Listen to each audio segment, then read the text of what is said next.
The galaxy had never been kind to Elias Rourke. He was a war orphan, raised on drifting colonies where air recyclers barely worked, and where hunger chewed at children more viciously than any enemy fleet. By the time he was 25, he had become a soldier, not for loyalty, not for honor, but simply to survive. War had carried him across blood-soaked stars, until fate hurled him into the heart of a battle humanity had already lost.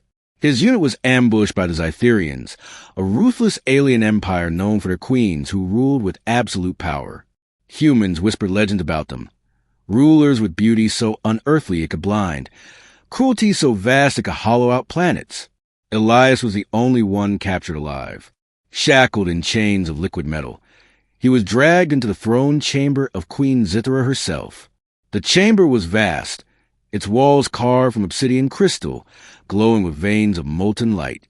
1,000 alien courtiers watched as Elias was thrown to the floor, his blood dripping on the black stone. At the end of the hall, upon a throne woven from bone and shimmering silk, sat the queen.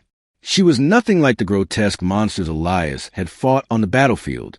Zythera's form was hauntingly human, though taller, her skin iridescent like a living star, her hair flowing like strands of midnight fire. Her eyes glowed gold, and when they fixed on him, he felt as though his very soul had been stripped bare. "Human soldier," she spoke, her voice soft yet layered with echoes, as though the universe itself repeated her words. "You survived when others did not. That is rare. Tell me, what do you desire in exchange for your life?" The court fell silent. Prisoners of war were never offered bargains. They were broken, enslaved, or dissected for sport. Zythera rose from her throne, each step a ripple of power.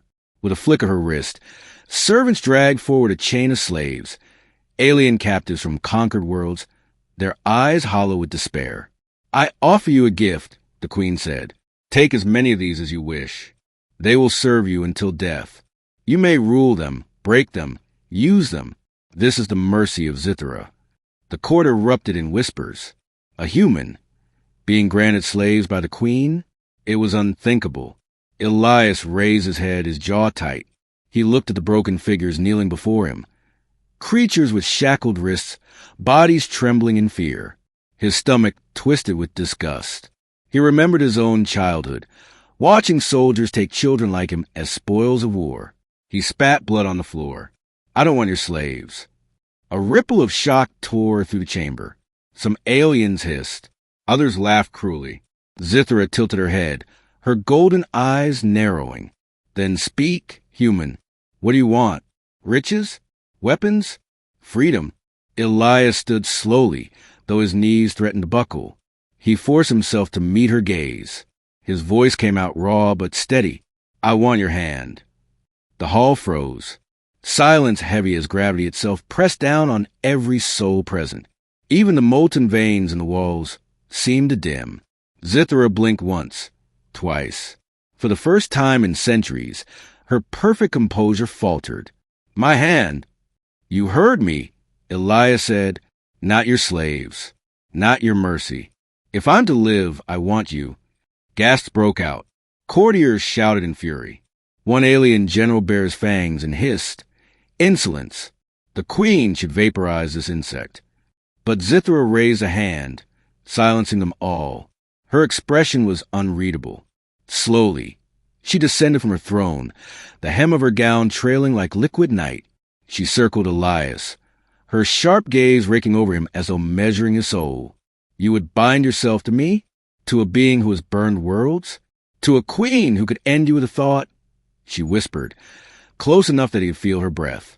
Elias's heart pounded, but he did not flinch. "Better to risk myself with you than live like a chained dog with slaves." The queen studied him for a long, unbearable silence. Then she laughed. It was not cruel, but dangerous, like the sound of stars collapsing. "You are either the bravest human I have met," she said, "or the most foolish." She turned to her court. "This man rejects chains and demands to shackle himself to me. Very well. Let us see if his resolve survives the storm." That night, instead of execution, Elias was given chambers, lavish yet laced with subtle traps. Servants whisper of how no mortal who dared speak to the queen as he survived long. But Zithra came to him again, her eyes burning with strange curiosity. "Do you understand what you've asked for?" she said, standing close enough that her shadow engulfed him. "My hand is not given. It must be earned in fire and blood." "Then tell me what it takes," Elias said. So began his trials. He was thrown into pits with beasts bred from nightmares, forced to fight while our courtiers jeered. He survived, not with strength alone, but with cunning, turning chains into weapons, using the beast's own fury against them. He was tested in mind, made to solve alien puzzles where a single wrong answer meant death by disintegration. He endured, remembering the streets he grew up on, where wit was the only currency. At last, he was tested in spirit. Zithra brought him before a chamber of illusions, where he was shown visions of all he had lost, his parents, his comrades, the innocent slaughtered by war. He was offered a chance to kneel, to beg, to accept slaves and riches instead of enduring more. But Elias stood tall. "I came for you, not for chains, not for gold. If I die knowing I didn't bend." When the illusions faded, Zithra's gaze lingered on him longer than ever. For the first time, her voice wavered. "You are not like the others." On the final night, she summoned him again. The throne room was empty, save for the two of them. She stood without her crown, without her guards, her golden eyes softer than before. "You asked for my hand," she said. "Do you still? Knowing what I am, knowing what I have done." Elias stepped forward, his voice quiet but unwavering. "Yes, because you gave me a choice when no one else would. Because even monsters can choose what they become. And because I see someone who's more than the chains of her empire." For the first time in centuries, Queen Zithra's heart stirred.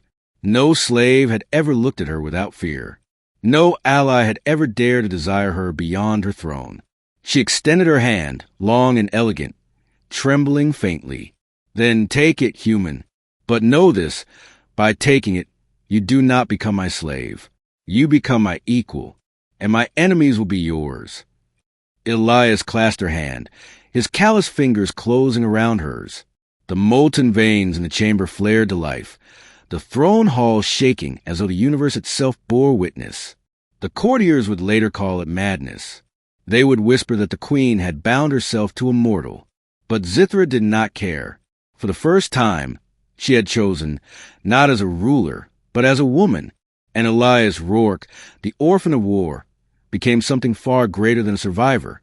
He became the man who dared to ask for a queen's heart when she offered him the chains of others. And she gave it to him.